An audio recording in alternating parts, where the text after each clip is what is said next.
अहमदुहु व नसल्ली अला रसूलिहिल करीम, अम्मा बाद, फ़अऊज़ु बिल्लाहि मिनश शैतानिर रजीम, बिस्मिल्लाहिर रहमानिर रहीम। डियर स्टूडेंट्स, अस्सलामु अलैकुम व रहमतुल्लाहि व बरकातुहू। कल 30 दिसंबर 2021 थर्सडे की क्लास में हमने ये स्टार्ट किया था फाइनल अकाउंट कंपनी के। सोल ट्रेडर के हम कर चुके लास्ट वीक में, कंपनी की भी बस आज एक सवाल करवाऊंगा और फॉर्मेट वही है, वही चीज़ें रिपीट हो रही है। और अब मैं बार बार कह रहा हूँ, अल्हम्दुलिल्लाह हम यहाँ जो क्लास में सॉल्व करें ये काफ़ी कॉम्प्रिहेंसिव है। पेपर में ये टॉपिक इतना ज़्यादा कॉम्प्लिकेटेड नहीं आता, फॉर्मेट बने हुए होते हैं, बड़ा आसान होता है, आप लोग कर सकते हैं। तो सोल ट्रेडर के मैंने 2 सवाल करवाए थे, कुछ होमवर्क देने। इसी तरह कंपनी के मैंने 2 सवाल का प्लान किया था, एक कल करवाया था। कल हमने स्टार को देखा था, आज लक्की को देखेंगे ताकि लक्की स्टार हो जाए। तो बहरहाल लक्की लिमिटेड का सवाल मैंने कॉपी कर लिया है। कल हमने सिर्फ डिस्कस किया था एक खास डिफरेंस इनकम स्टेटमेंट पे जो नजर आता है वो ये होता है कि आपका जो एक्सपेंस है वो 2 हिस्सों में बाइफरकेट हो जाता है, ठीक है। और बैलेंस शीट पे जो कैपिटल वाला पोर्शन है वहां पे शी यानी शेयर होल्डर इक्विटी, और कल शी के हमने 2 एलिमेंट देखे थे, शेयर कैपिटल और रिटेन अर्निंग। आज होता है कोई और भी खिलाड़ी उसमें ऐड हो जाए। फिर हमने ये सवाल सॉल्व किया था, ये सवाल था, ये इसकी इनकम स्टेटमेंट थी, ये इसकी बैलेंस शीट थी और ये इसकी वर्किंग थी। इसी तरीके से इंशाल्लाह मैं इस सवाल को अटेम्प्ट करने जा रहा हूँ, लक्की लिमिटेड को। सवाल आपके सामने मैं क्विक पढ़ूंगा फिर स्टार्ट कर दूंगा। Following trial balance has been prepaid on the basis of data available from the books of lucky limited as on December 31, 2014। हमारे पास इन्वेंट्री मौजूद है ओपनिंग, क्योंकि 1/1/2014 डेट लिखी हुई है। 1/1/2014 का मतलब हाजा ओपनिंग इन्वेंट्री। उसके बाद कैरिज इन्वेंट, अच्छा रुपीज इन थाउजेंड लिखा हुआ है ऊपर। रुपीज इन थाउजेंड का मतलब होता है हर अमाउंट के आगे कितने जीरो और है। तो हम भी इस पे काम ये बड़ी आसानी से करेंगे। जहां पे मैं रुपीज लिखूंगा, फॉर एग्जाम्पल अगर मैं यहाँ लिखूंगा रुपीज, तो मैं यहाँ पे लिख देता हूँ कि हमारी वैल्यूज जो होंगी वो भी रुपीज इन किस में होंगी, थाउजेंड में होंगी, राइट। यानी हर अमाउंट के आगे कितने जीरो मौजूद होंगे, 3 जीरो मौजूद है, ठीक है। अब सवाल में ट्रायल बैलेंस में हम देख रहे थे अभी, सबसे पहले वी है ओपनिंग इन्वेंट्री। ओपनिंग इन्वेंट्री कहाँ जाती है Shahnawaz? Cost of goods sold. कहाँ जाती है? Cost of goods sold. Opening inventory के बाद we have carriage outward. Ayesha carriage outward operating expense में सेलिंग एंड मार्केटिंग, ठीक है। कैरिज इनवर्ड कहाँ जाती है? Cost of goods sold. Carriage inward cost of goods sold. अच्छा, सेल्स रिटर्न को सेल में से purchase cost of goods sold, sale net sale के लिए सेल में से सेल रिटर्न माइनस करूंगा, नेट सेल आएगी। अच्छा, ये रेंट एक्सपेंस, ये कौन सी बिल्डिंग का है? एडमिन, तो ये एडमिन वालों का है। ये इंश्योरेंस कहाँ की है? अच्छा, salary marketing, salary admin, other expense admin, other expense marketing. Sir Fahad की क्लास, सर जमील की तो अच्छा। तो अब ये हमारे पास, क्योंकि सर फहद की क्लास यहाँ होती है, वो असल में नीचे हो रही है आज ना। हाँ, अच्छा, salary expense admin, salary other expense admin, other expense marketing. उसके बाद नॉन करंट एसेट दिए हुए, और अच्छा इन्होंने इस दफा नॉन करंट एसेट डायरेक्ट दे दिए। कल हमने देखा नॉन करंट एसेट में एक एसेट था जिसका नाम था मोटर व्हीकल या डिलीवरी वैन। उससे पहले हमने देखे फर्नीचर, कंप्यूटर, लैंड, बिल्डिंग वगैरह। यहाँ पे बस डायरेक्ट है नेट शॉट, बस यही आपके नॉन करंट एसेट है। इसमें जितने भी वो सब शामिल है, ये उसकी कॉस्ट है और ये इसका पुराना अब तक का एक्यूमुलेटेड डेप्रिसिएशन। उसके बाद ये account receivable, then we have accounts payable. Account receivable asset है, अकाउंट पेबल लायबिलिटी है। अलाउड फॉर डाउटफुल डेट, इतना डाउटफुल डेट पहले से हो चुका है, मतलब ये प्रोविजन मौजूद है। कैश का बैलेंस है। ये 3 खिलाड़ी जो आखिरी के हैं, ये तीनों किसके खिलाड़ी हैं? Share holder equity. Share holder equity में शेयर का मैंने पूरा डिटेल से बताया था कि शेयर कैपिटल भी आता है, शेयर प्रीमियम भी आता है और रिटेन अर्निंग भी होता है। इसके अलावा आपके पास ये जो शेयर होल्डर इक्विटी है, इसमें other than share capital, share premium, retain earning, मैंने कहा था और भी हेड्स हो सकते हैं लाइक जर्नल रिजर्व वगैरह। अब आ जाए वी हैव 6 एडजस्टमेंट। कितनी एडजस्टमेंट है? 6। सबसे पहली एडजस्टमेंट नॉर्मली जो होती है वही दी जा रही है। कौन सी एडजस्टमेंट है? Ending inventory, physical inventory at cost, और ये सारी इंफॉर्मेशन ईयर एंड की होती है, दिसंबर 31, 2014। Rent payable on admin, rent payable on admin, तो ये लाइबिलिटी है एडमिन बिल्डिंग का रेंट पेएबल, एक्रूड एक्सपेंस है। प्रीपेड इंश्योरेंस ऊपर देखिए दी हुई थी, ये प्रीपेड इंश्योरेंस जो थी एडमिन वालों की 1250, इस पे से अब प्रीपेड कितनी बची है? 250, तो कितनी एक्सपायर हो गई? 1250 थी प्रीपेड, ऊपर देखिए प्रीपेड कितनी थी? 1250, अब प्रीपेड कितनी रह गई? 250 रह गई है प्रीपेड। वेरी गुड, कितनी एक्सपायर हो गई? 1000 एक्सपायर हो गई। सैलरीज पेएबल टू एम्प्लॉय, ये एक्रूड सैलरी है। डेप्रिसिएशन भी बता दिया कितना इस साल का और कहाँ चार्ज करना है ये भी बता दिया। अलाउंस फॉर डाउटफुल डेट कितना परसेंट निकालेंगे? रिसीवेबल के 3% के हिसाब से। सवाल को स्टार्ट करने जा रहे हैं। पहली रिक्वायरमेंट है statement of profit and loss for the year ended December 31, 2014, adjusting the additional data oblique information. ये जो एडिशनल डेटा या इंफॉर्मेशन आपको नजर आ रही है, इसको एडजस्ट करते हुए, इसको ध्यान में रखते हुए prepare the following. Number A, statement of profit and loss as usual, format मैंने यहाँ पे कंपनी का नाम लिख दिया है। Now we have to start. सबसे पहले हम लेते हैं नेट सेल, ये बात सबको पता है। How to calculate net sale? Sales minus, अगर सेल्स रिटर्न नहीं होगी तो माइनस, बट लेकिन अभी हमने सवाल पढ़ा था तो सवाल में सेल के साथ साथ सेल्स रिटर्न भी मौजूद है। अब आप सवाल पे आए, मैं जो जो हेड्स हम इनकॉर्पोरेट करते रहेंगे एज यूजुअल, उन हेड्स को मैं हाईलाइट करता रहूंगा। सेल्स 40,000, 40,000 नहीं है वैसे, ये 40 मिलियन है, 3 जीरो ऊपर लगे हुए, रुपीज इन 1000। 40,000 की सेल में आपकी सेल्स रिटर्न हुई 200, एम आई राइट? तो मैंने यहाँ पे सेल्स लिखी 40,000 और उस 40,000 में से कितना माइनस करूंगा? 200। Can you tell me how much is that difference? कि कितना डिफरेंस आ रहा है? 39,000। What is 39,000? नेट सेल 39,800 आपके पास नेट सेल आ गई। 39,800 नेट सेल। जी शाहनवाज भाई, नेट सेल में से क्या माइनस करते हैं? सर वो माइनस नहीं करते भाई, दो थोड़ी माइनस करते, cost of goods sold minus करते। Net sale minus cost of goods sold. Javeria, cost of goods sold calculate करने के लिए सबसे पहले क्या लेते हैं हम? ओपनिंग इन्वेंट्री कितनी थी, ठीक है। तो सवाल में आई थिंक पहला जो हेड था, वेरी फर्स्ट हेड, शायद वो ओपनिंग इन्वेंट्री गिवन था।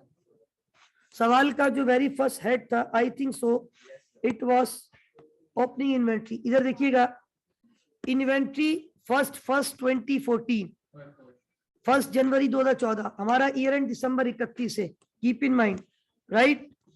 अच्छा, इधर आ जाए 5,000 ओपनिंग स्टॉक, तो मैंने यहाँ पे रख दिया ओपनिंग स्टॉक, ओपनिंग इन्वेंट्री, कुछ भी कह सकते हैं। Opening inventory 5,000। ओपनिंग इन्वेंट्री के बाद परचेज को क्या बोलते हैं? Net purchase. नेट परचेज से मुराद अगर परचेज रिटर्न है तो माइनस कर दो, और अगर परचेज रिटर्न नहीं है तो परचेज ही आपके लिए क्या कहलाएगी? Net purchase.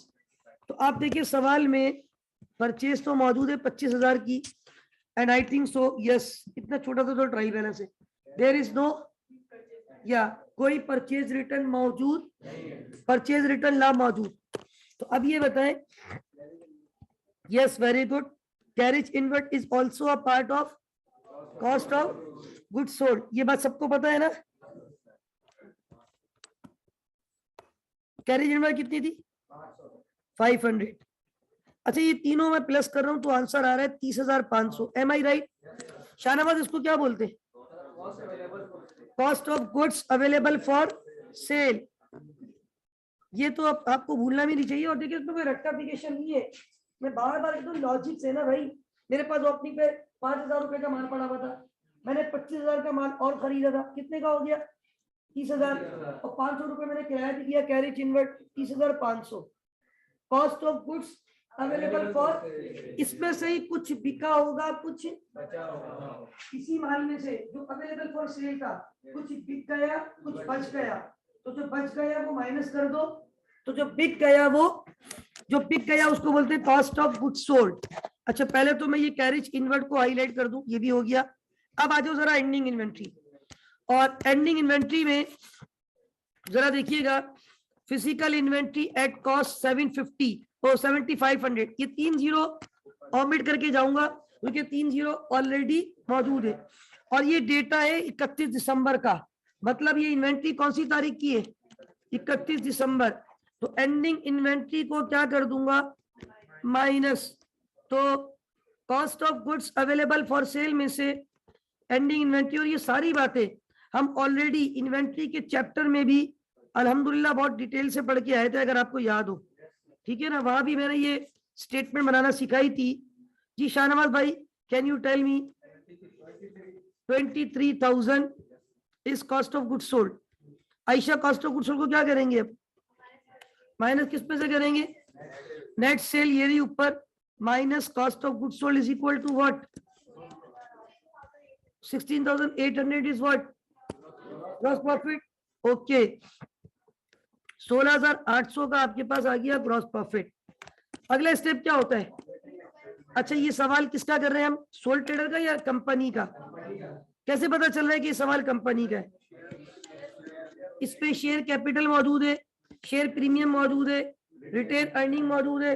दूसरी बात, सबसे बड़ी बात, कंपनी का नाम लक्की लिमिटेड, सोल ट्रेडर के नाम के आगे लिमिटेड नहीं लगता। मैं जरा इसको बॉक्स पैक कर दूं, ये बॉक्स पैक करके क्या शो करना चाह रहा हूँ, ये किस चीज की कैलकुलेशन है, this is the way to calculate cost of goods sold. मेरे पास जीपी आ गया, और जी लाइबा कितना जीपी है, 16,800।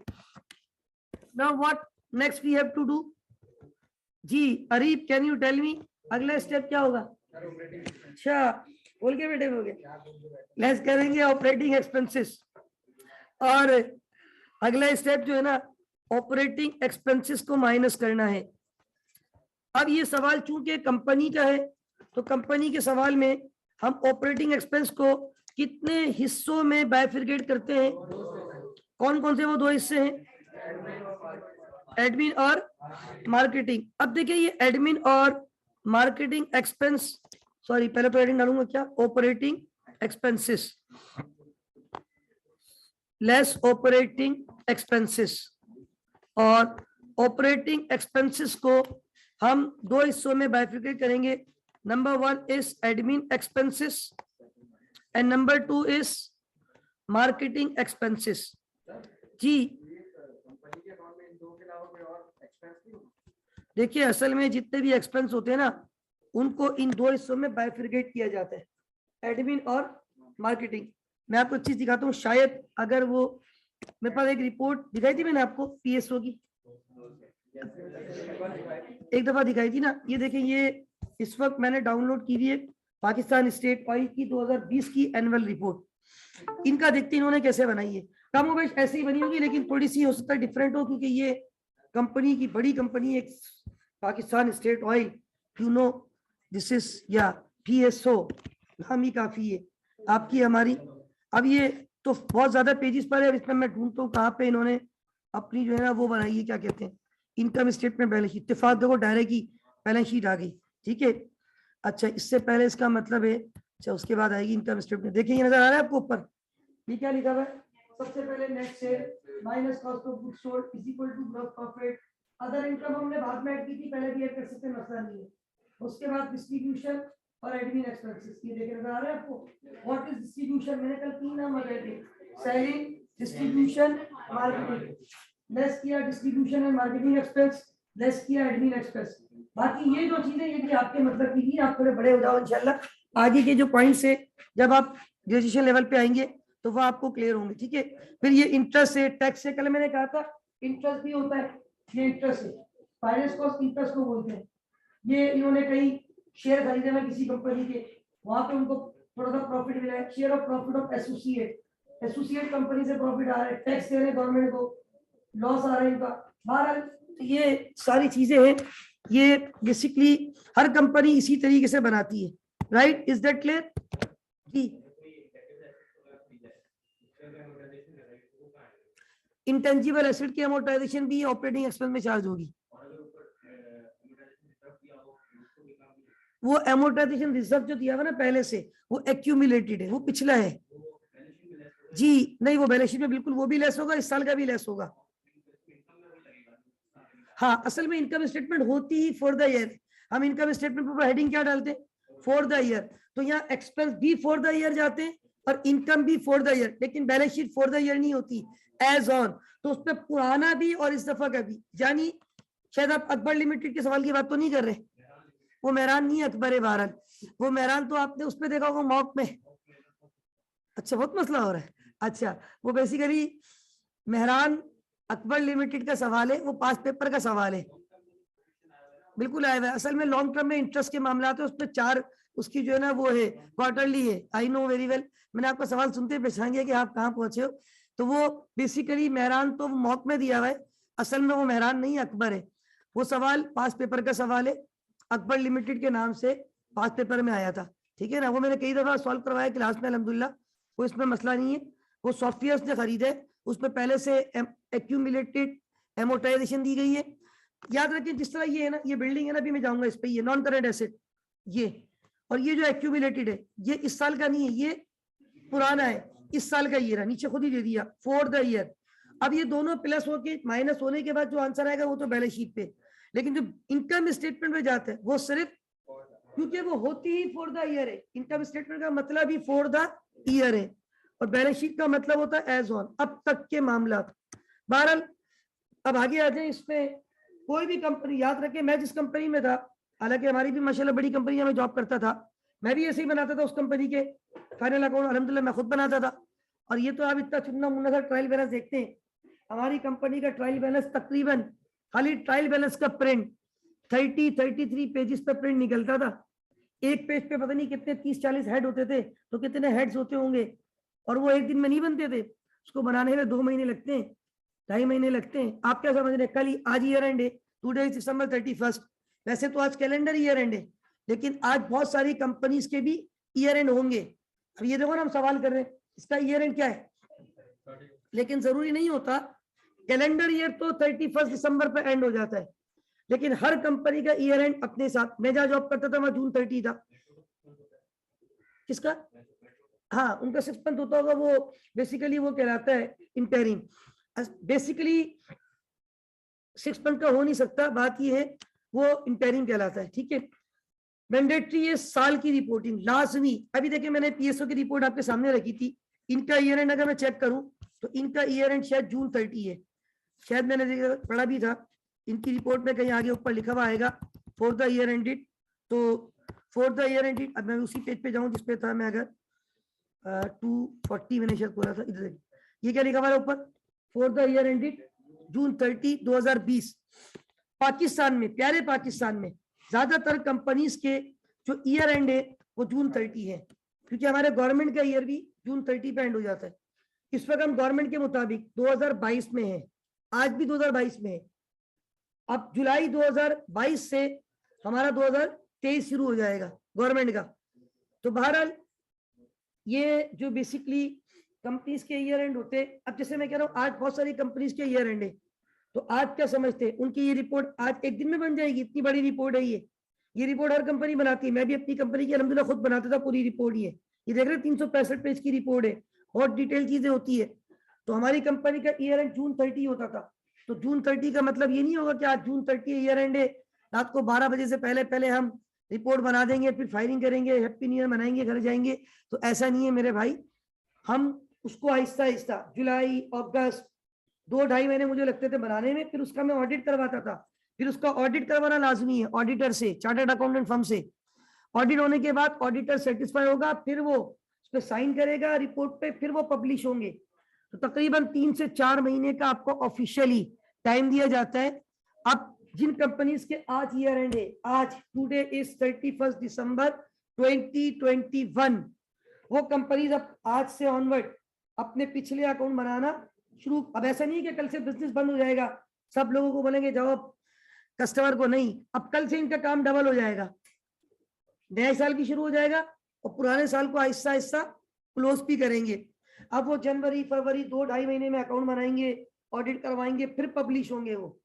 तो अब ये मैं जब अपनी कंपनी के अकाउंट बनाता था ऐसे ही बनाता था, sale minus cost of goods sold is equal to GP. अभी मैंने आपको दिखाया इतनी बड़ी कंपनी के अकाउंट, इसने भी क्या लिखा था ऊपर, sale minus cost of product sold. What is cost of product sold? Product किसको बोलते हैं? गुड्स को। इज इक्वल टू उसने क्या लिखा था, ग्रॉस प्रॉफिट। अच्छा, अदर इनकम के दोनों ऑप्शन होते हैं। ऑपरेटिंग एक्सपेंस को माइनस करने से पहले भी ऐड कर सकते हो, बाद में भी, कुल्लू जायज, दोनों जायज है। ठीक है, मैंने एक सवाल करवाया था उसमें अदर इनकम को मैंने, हाँ मेरी ज्यादातर प्रैक्टिस यही है, लेकिन मैं कभी कभी पहले भी ऐड कर लेता हूँ, कोई मसला नहीं है। फिर आप लेस करते हैं उसके अंदर से अपने ऑपरेटिंग एक्सपेंसेस। कंपनी के ऑपरेटिंग एक्सपेंस कितने हिस्सों में डिवाइड होते हैं? 2। ठीक है ना, कौन कौन से? एडमिन और सेलिंग। ठीक है, now come to the point. और एक काम करेंगे, अगर टाइम बच गया आखिर में, हमारे पास नेट तो भाई ने दिया हुआ है, कोई टेंशन नहीं है, किसी कंपनी के अकाउंट डाउनलोड करके और चेक करेंगे ताकि आपको और भी समझ में आए कि हाँ। और अगर आपको चेक, वैसे हमारा भी आपका लेवल नहीं है, वरना मैं बोलूँ आप लाइब्रेरी में जाओ, मेरा ख्याल 300-400 कंपनीज के अकाउंट पड़े हैं फिजिकल, हमारी प्यारी आईसीएमए की लाइब्रेरी के अंदर। ठीक है, तो उस पर भी, लेकिन अभी आप लोग का लेवल नहीं है, आप लोग थोड़े बड़े हो जाए इंशाल्लाह। ML2 में जब आप पढ़ेंगे इंशाल्लाह FACR, वहां तो बड़ी डिटेल पढ़ाने पड़ते हैं हमें, वहां की क्लास बहुत डिफरेंट तरीके से होती है, जो financial accounting and operative reporting की क्लास होती है। बहरहाल अब हमने क्या करना है, 2 एक्सपेंसेस। अब मैं वर्किंग पे जाऊंगा, क्योंकि जाहिर सी बात है ये एक्सपेंस इतने सिंपल नहीं है, मुझे इनके लिए वर्किंग करनी पड़ेगी। यहाँ पे मैंने एज यूजुअल वर्किंग, अच्छा नॉर्मली मैं पहली वर्किंग करता हूँ किसके लिए, हाँ नॉन करंट एसेट। कोई हार्ड एंड फास्ट रूल नहीं है, लेकिन वो उससे क्या होता है कि वो डेप्रिसिएशन भी सामने आ जाता है। वैसे तो इस सवाल में डेप्रिसिएशन की कोई टेंशन नहीं है, क्योंकि इन्होंने डेप्रिसिएशन आपको खुद कैलकुलेट करके दे दिया है, आपने घबराना नहीं है। लेकिन बहरहाल as usual non current asset की वर्किंग, इस सवाल में ये जो नॉन करंट एसेट्स है इसकी वर्किंग बहुत ही स्ट्रेट है, क्योंकि यहाँ पे नॉन करंट एसेट इन्होंने अलग अलग नहीं बताया, वन शॉट बता दिए, डायरेक्ट आपको कॉस्ट बता दी और कॉस्ट के साथ पिछला क्या बता दिया, और इस साल का भी क्या बता दिया, डेप्रिसिएशन एक्सपेंस। अभी भाई ने पूछा भी था, मैंने कहा था वो डेप्रिसिएशन एक्सपेंस नीचे जो एडजस्टमेंट होती है वो फॉर द ईयर होता है और ट्रायल बैलेंस में पिछले सालों का होता है। तो यहाँ डायरेक्ट दी हुई है, किस तरीके से इधर आ जाए। Number 1, look at this, non current asset cost 135,000, पहले से कितना डेप्रिशिएट हो चुका था 50,000, इस साल मजीद कितना डेप्रिसिएशन करना है, और ये एडमिन वालों को चार्ज कर देना कितना, हाँ 2300 है, बस 3 जीरो कॉमेंट करके हम जा रहे हैं। ठीक है, क्योंकि वो ऑलरेडी मौजूद है। तो आ जाए कितना था 135,000, और इसके आगे 3 जीरो और है, हाँ कितना माइनस, ये ऊपर लेते तो मैं रुपीज इन 1000 है, पूरी वर्किंग हमारी रुपीज इन 1000 है। 50,000 पहले से डेप्रिशिएट हो चुका था, इस साल मजीद कितना डेप्रिशिएट किया, माइनस करो कितना आ गया, कितना आ गया, श्योर, ओके। अच्छा, मैंने इससे पहले बड़े मुश्किल इसकी वर्किंग की है, क्योंकि वहां एसेट ज्यादा होते थे, पूरा टेबल बनाता था, याद है, यहाँ स्ट्रेट हो गया। इसके बाद में फौरन ही मेरे ध्यान में एक बात आती है, एक और एडजस्टमेंट है, उसको भी देख लो, किसकी, वेरी गुड, किसकी एडजस्टमेंट, क्योंकि ये मैं इसलिए करता हूं क्योंकि डेप्रिसिएशन, बैड डेट्स या तो एडमिन में जाएंगे या मार्केटिंग में जाएंगे, तो वहां जब उन एक्सपेंस को कैलकुलेट करूंगा तो मेरे पास ये चीजें मौजूद होंगी। कौन सा टी अकाउंट बनाऊंगा,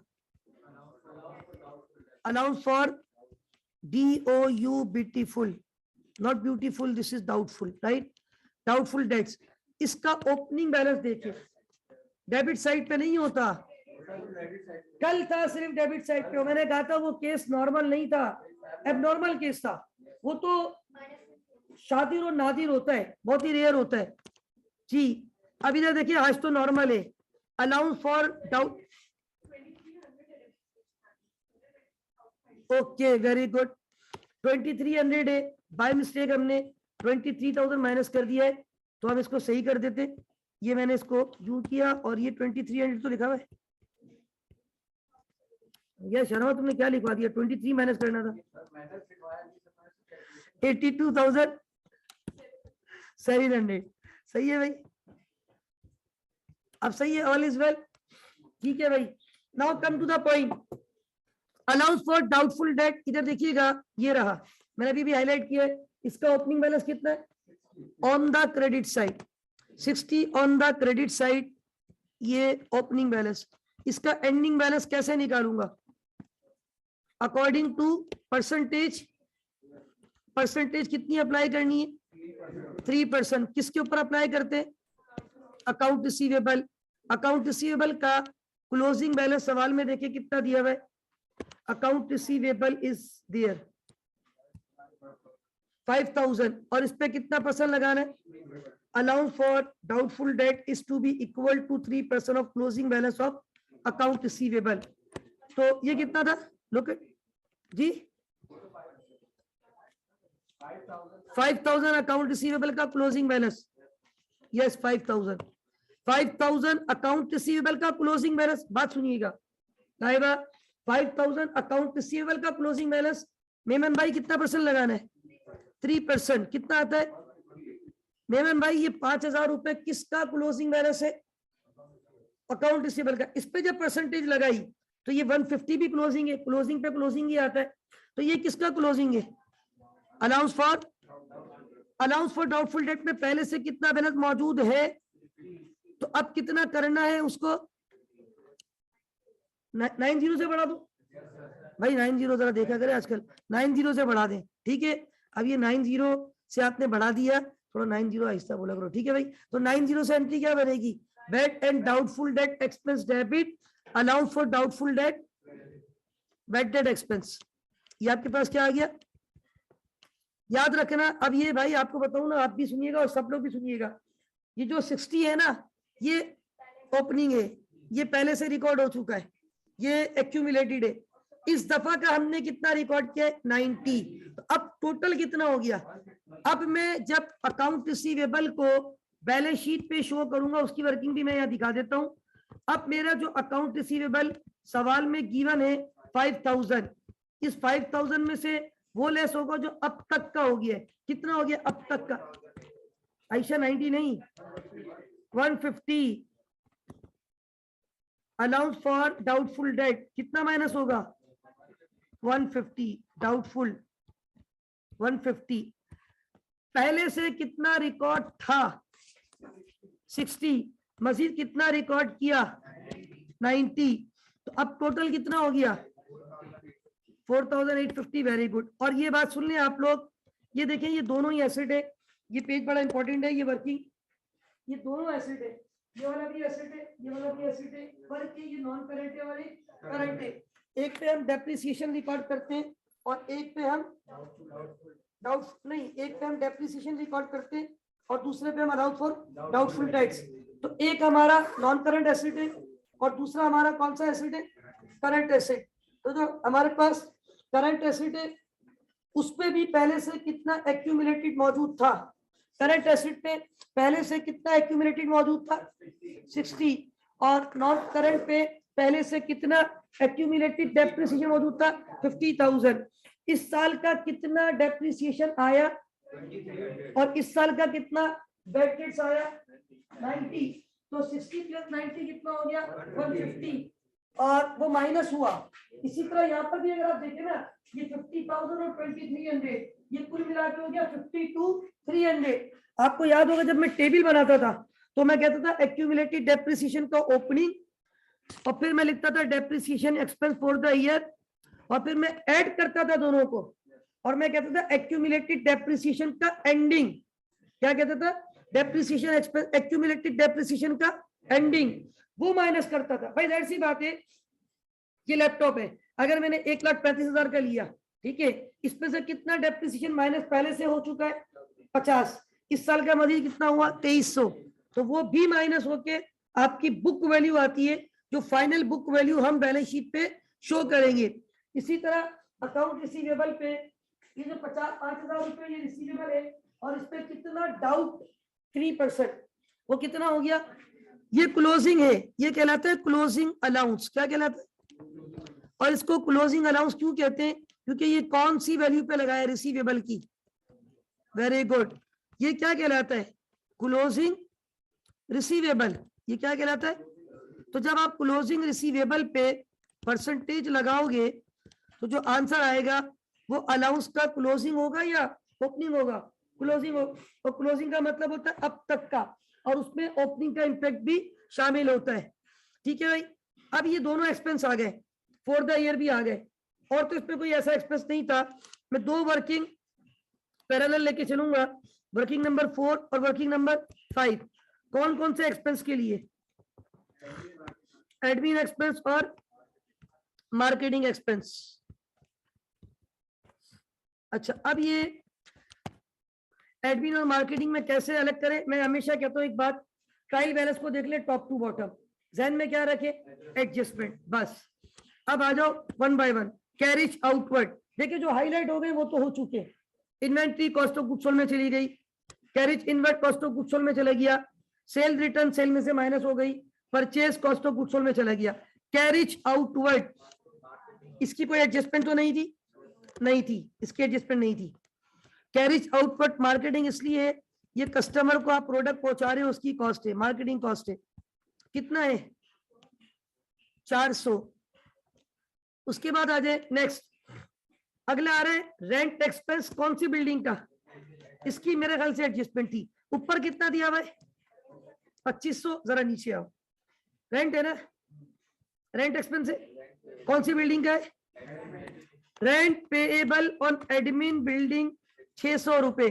600 रुपए अभी भी पे करना, तो वो एक्सपेंस भी है और लाइबिलिटी भी है, एक्रूड एक्सपेंस। कितना पे कर चुके हैं और कितना अभी भी पे करना बाकी है, तो कितना हो गया? Very good. मैं यहाँ ब्रैकेट में दिखा रहा हूँ, 2500 पे कर दिया, कितना पे करना बाकी है, और जो पे करना बाकी है वो on the other and liability भी है, पता है ना? ठीक है, आगे आ जाए। प्रीपेड इंश्योरेंस एडमिन वालों की। अब आप बोलोगे सर प्रीपेड तो एसेट है, आप क्यों उसको एक्सपेंस मान रहे? नीचे बता रहे प्रीपेड इंश्योरेंस एडमिन वालों की अब सिर्फ कितनी बच गई है? तो 1250 में से 250 बच गई, तो बाकी, हाँ, तो अब ये प्लस करके दिखाऊंगा या माइनस करके? माइनस करके।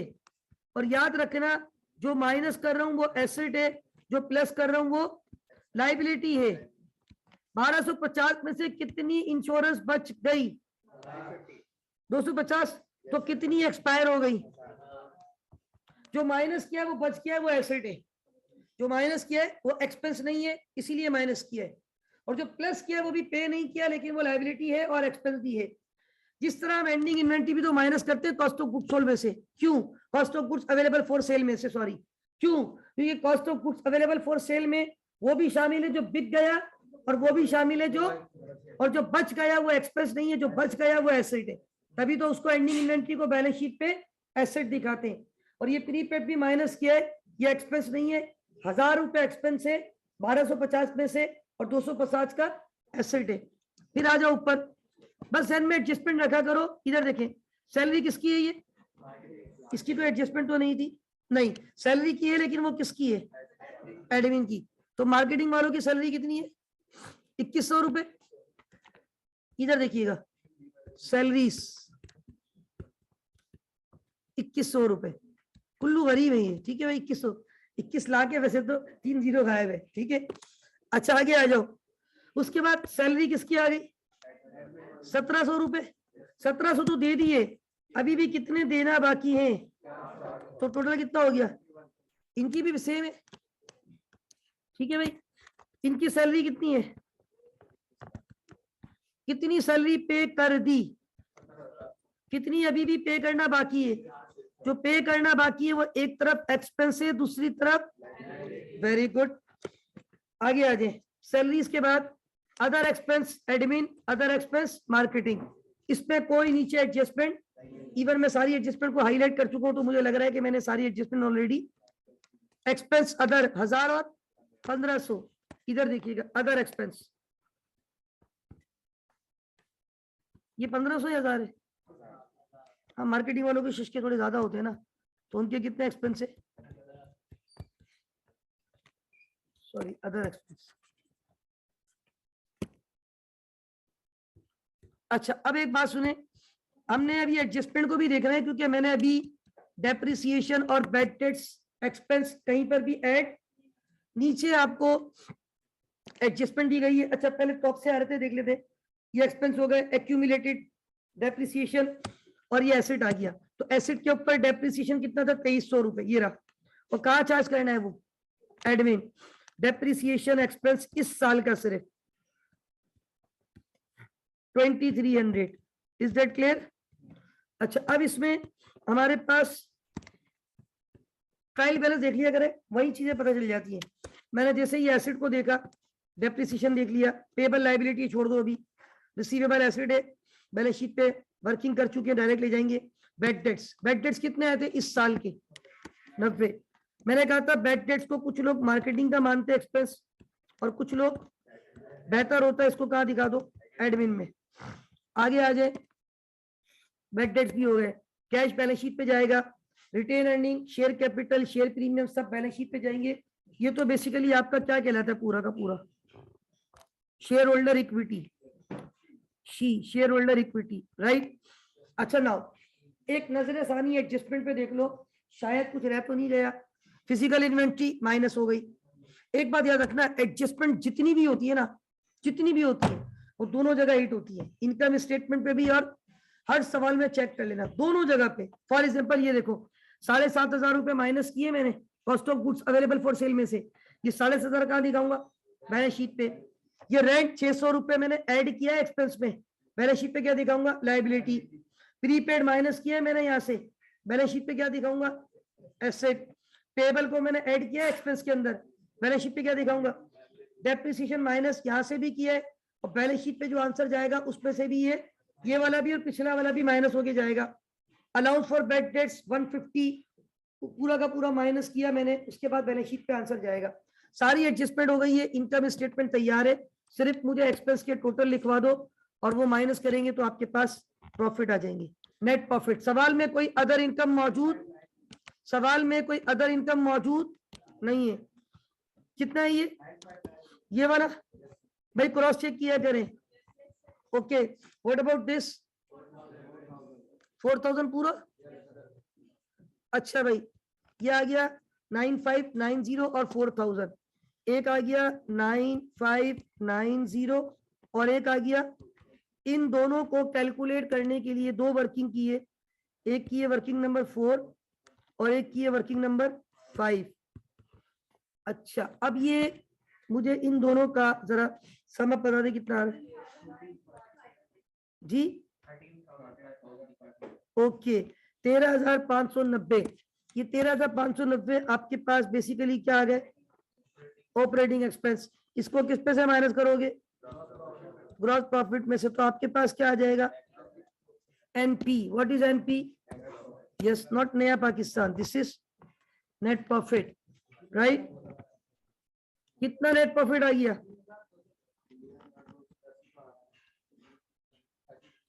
0123 यू पढ़े ना, net profit is 0123।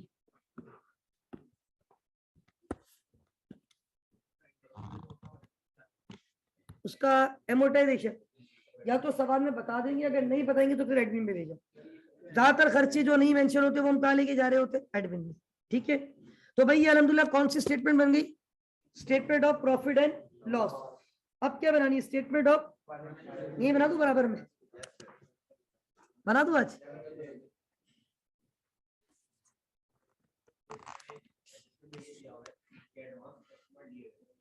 Advance to customer वो लायबिलिटी है आपके, गलती से शामिल हो उसमें एडजस्टमेंट, ये भी वो सेल में से माइनस करेंगे और एडवांस टू कस्टमर में ऐड कर देंगे। एडवांस टू कस्टमर नहीं होता, एडवांस फ्रॉम कस्टमर होता है। और please silent, advance from customer आपकी लायबिलिटी होता है। अगर पहले से कोई लायबिलिटी है तो उसमें ऐड कर देंगे, सेल में से माइनस कर देंगे, उसकी डबल एंट्री बनती है sales debit advance from customer credit. वो गलती से सेल में शामिल हो गए थे, वो सेल नहीं है। बाद दफा हम कस्टमर से पैसा लेते हैं, हम समझे ये सेल है, वो सेल नहीं है। कस्टमर हमें क्या देके गया था एडवांस, वो हमारी इनकम नहीं है अभी, वो हमारी लायबिलिटी है अनअर्न्ड है। तो वो एडवांस फ्रॉम कस्टमर में डेबिट क्रेडिट हो जाएंगे, यानी प्लस हो जाएंगे, लायबिलिटी बढ़ती है तो क्रेडिट, और सेल में से डेबिट यानी माइनस हो जाएंगे, सेल कम होती है तो डेबिट। ठीक है, अच्छा अब आ जाए बैलेंस शीट की तरफ, और चले बैलेंस शीट अगले पेज पे बना देता हूँ। किस तरह कल बनाई थी वैसे ही बना दूं। वैसे तो हम बैलेंस शीट को कैसे भी बना सकते हैं, मैंने बताया था स्टेटमेंट फॉर्मेट से, लेकिन अभी मैं स्टेटमेंट फॉर्मेट पे नहीं जा रहा हूं, मैं बस डायरेक्ट बना रहा हूं। डायरेक्ट समझते हैं आप लोग, मतलब टी अकाउंट फॉर्मेट से।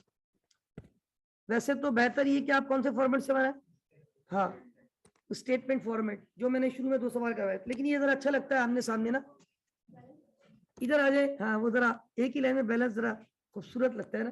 ठीक है, कंपनी का नाम क्या है, लक्की लिमिटेड, ऐसे ही लिखते हैं।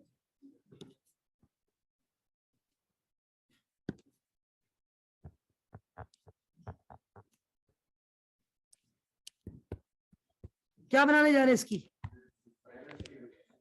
बैलेंस शीट को क्या बोलते हैं,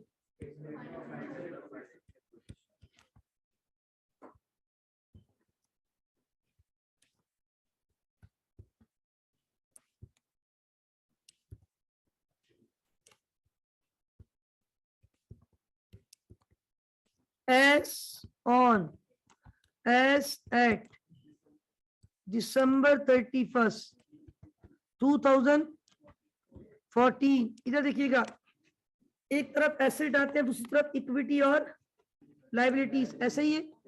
अच्छा ये बता दें कि हमारे पास जो एसेट में पहले कौन सा एसेट आता, एसेट, और एसेट में पहले आते हैं नॉन करंट, और यहाँ पे नॉन करंट एसेट का तो मसला ही नहीं है, वो डायरेक्ट ही नॉन करंट एसेट ही टाइटल यूज हुआ है। क्या यूज हुआ है, अच्छा वैसे मैं आपको बता दूं कि नॉन करंट एसेट का अगर टाइटल आपको नहीं बता रहे ना, इट्स बेटर कि आप इसका नाम लिखो PPE. What is PPE, property plant and, आपको याद होगा मैंने बताया था आईएएस 16 पढ़ाते वक्त, असल में जो नॉन करंट एसेट है टेंजिबल वाले, उनको पीपीई कहा जाता है। व्हाट इज पीपीई, अब उस पर कोई भी एसेट हो, लैंड, बिल्डिंग, फर्नीचर, कंप्यूटर, सब इसमें आ जाते हैं।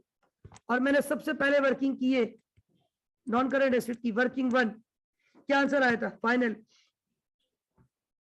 वो क्या आया था 82,700। आगे नॉन करंट एसेट, अब हम कौन से एसेट की तरफ जाएंगे, करंट एसेट।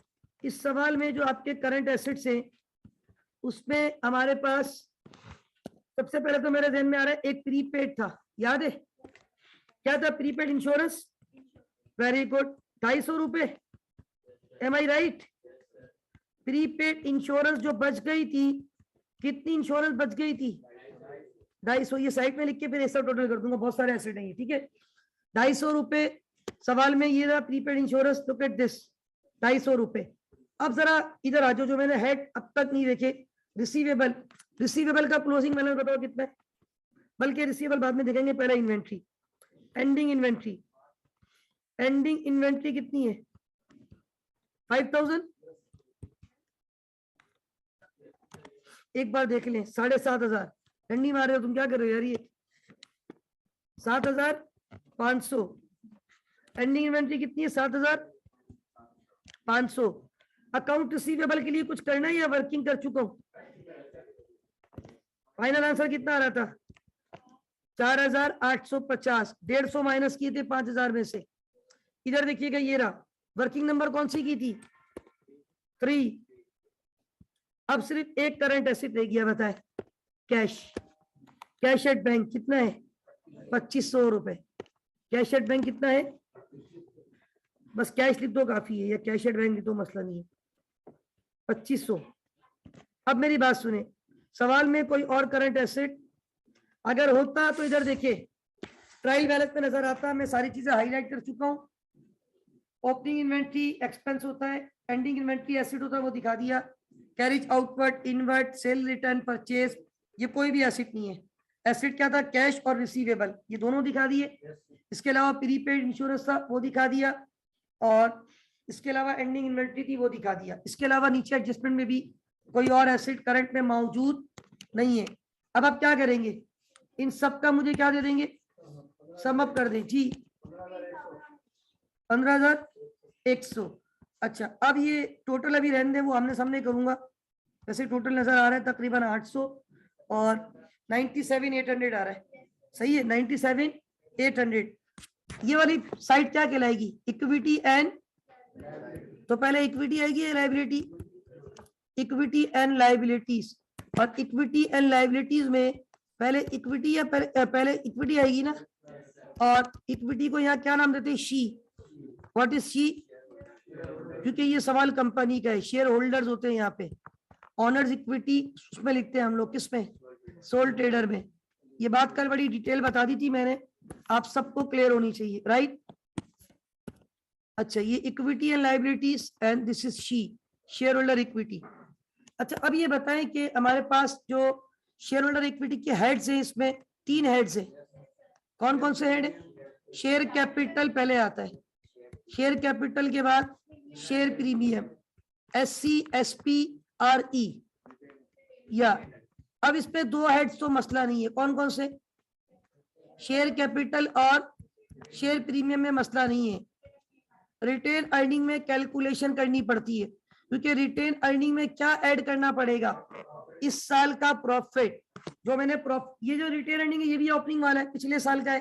पहले से कितना पैसा कमा के रिटेन अर्निंग के बॉक्स में रखा हुआ था। इस साल जो पैसा कमाऊंगा रिटेन अर्निंग का बॉक्स और बढ़ जाएगा, और खुदा ना खासा लॉस आ जाए माइनस में तो प्लस नहीं करेंगे, फिर माइनस। अब इधर देखिएगा, look at this, share premium और शेयर कैपिटल, ये है 50,000 और ये है 20,000। पहले तो मैं ये दोनों लिख दूं, एक है 50,000 और एक है 20,000। इधर देखिएगा, this is 50,000, this is retained earning के लिए एक वर्किंग करूंगा। नेक्स्ट वर्किंग है मेरी, वर्किंग 6 होगी शायद, ऐसा ही 5 तक वर्किंग कर चुका हूं। अब मैं जा रहा हूं W6 वर्किंग 6। वर्किंग 6 किसके लिए कर रहा हूं?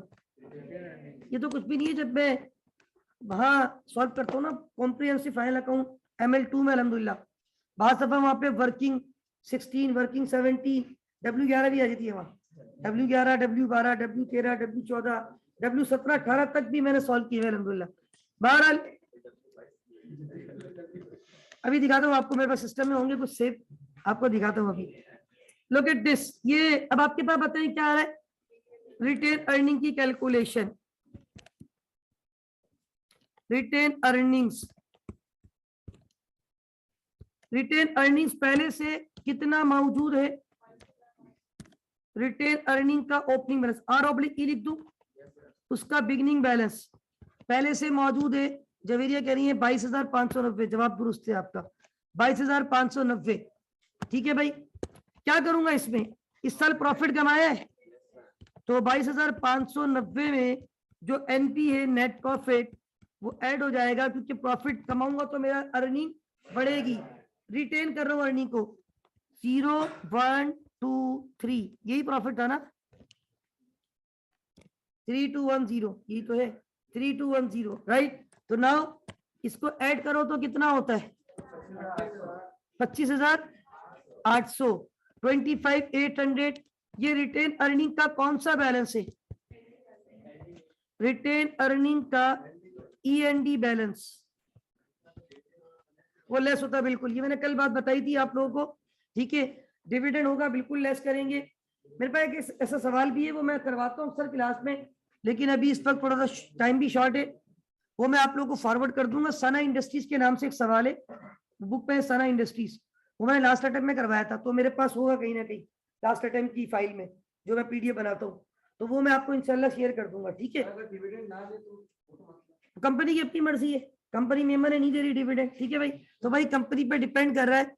असल में डिविडेंड, अभी आप लोगों को डिविडेंड भी नहीं पता। अभी आप लोग थोड़े बच्चे, बात ये कि मैं ठीक है बता रहा हूँ, आप लोग थोड़े बड़े होंगे, अगर आप लोग इंशाल्लाह आखिरी स्टेज तक जाते हैं, तो आप लोग जब फाइनल लेवल पे पहुंचोगे ना, स्ट्रेटेजिक लेवल पे, वहां आपको पढ़ाया जाएगा SFM, स्ट्रेटेजिक फाइनेंशियल मैनेजमेंट, पैसों की मैनेजमेंट।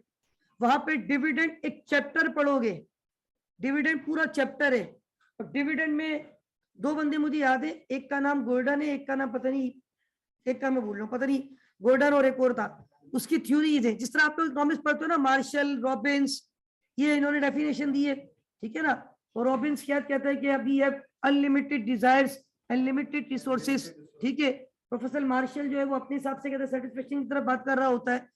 तो बहुत सारे ये प्रोफेसर गुजरे, तो गॉर्डन वॉल्टर है, पता नहीं कौन सा बैट्समैन है वेस्ट इंडीज का, जो भी है बाहर है, दो ऑथर है, उन्होंने अपनी अपनी डिविडेंड की पॉलिसी पेश की, दोनों की अपोजिट है।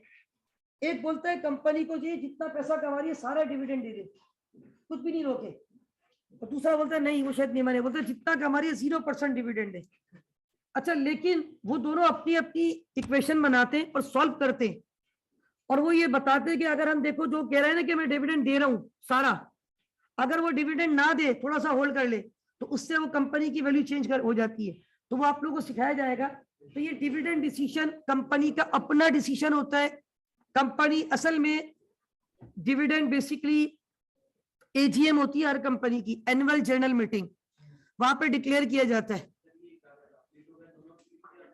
नहीं है ना, बिल्कुल। वो तो देखिए डिपेंड करता है, कंपनी अपनी पॉलिसी के मुताबिक कोई ना कोई, असल में बात ये होता है, थोड़ा सा डिपेंड करता है ना, हर बंदे की, हर कंपनी की अपनी अप्रोच होती है। कुछ लोग डिफेंसिव होते हैं, पैसा बचा के चलने वाले होते हैं, कुछ लोग एग्रेसिव होते हैं, बहुत ज्यादा मतलब अपने हिसाब से। अब शाहिद अफरीदी एग्रेसिव बैट्समैन है, अब वो जो है ना जैसे ही आएगा वो एग्रेसिव खेलेगा, आसिफ हुसैन एग्रेसिव खेलेगा, आसिफ अली जो भी है, ठीक है। तो लेकिन कुछ होते हैं डिफेंसिव, अब मोहम्मद रिजवान है, बाबर, ये डिफेंसिव है, ठीक है ना। तो खास तौर पे बहुत डिफेंसिव है, तो मिसबाह बहुत टुक टुक करता था। तो बहरहाल कुछ लोग होते हैं कंजर्वेटिव अप्रोच होती है, हर बंदे की अपनी अप्रोचेज होती है। Now come to the point, ये रिटेन अर्निंग का कौन सा बैलेंस आ गया? Ending balance 25,800। तो अल्हम्दुलिल्लाह ये हमने एक और विकेट गिरा दी। कौन सी विकेट गिराई है? कैपिटल की, इक्विटी की, एक ही बात है। आयशा कितनी विकेट गिर गई हैं? 4, एक विकेट रह गई है लाइबिलिटी की। रेवेन्यू और एक्सपेंस की विकेट हम कहाँ गिरा के आए थे? Saucy, statement of comprehensive income, statement of profit and loss, सारी इनकम में से सारे एक्सपेंस माइनस किए थे, वहां कोई एसेट, कोई लाइबिलिटी, कोई इक्विटी नहीं थी।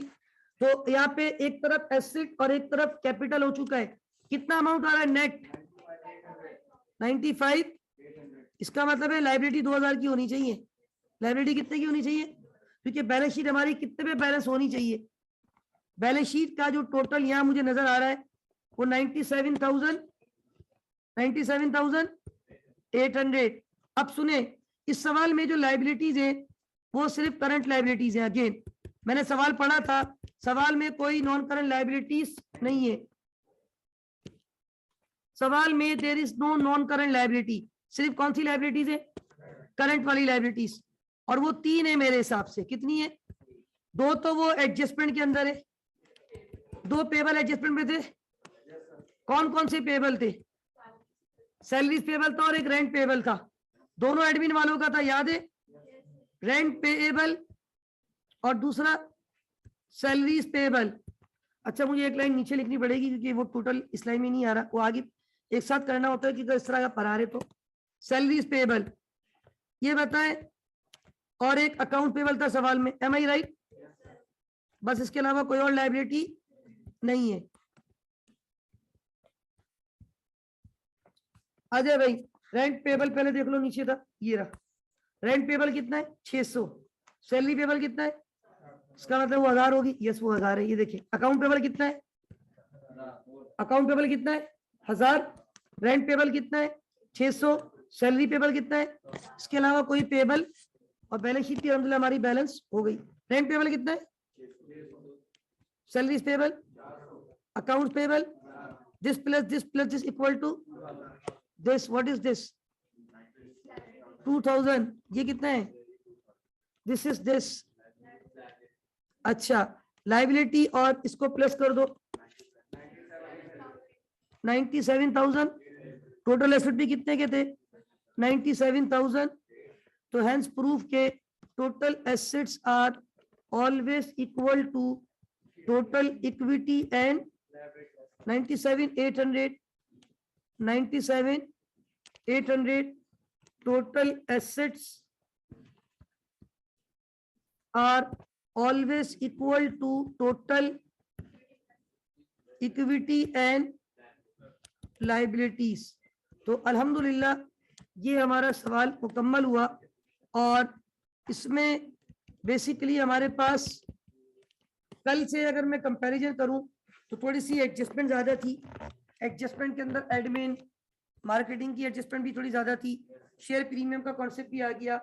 डिविडेंड का मैं चाह रहा था कॉन्सेप्ट आ जाए लेकिन वो इस सवाल में नहीं आया।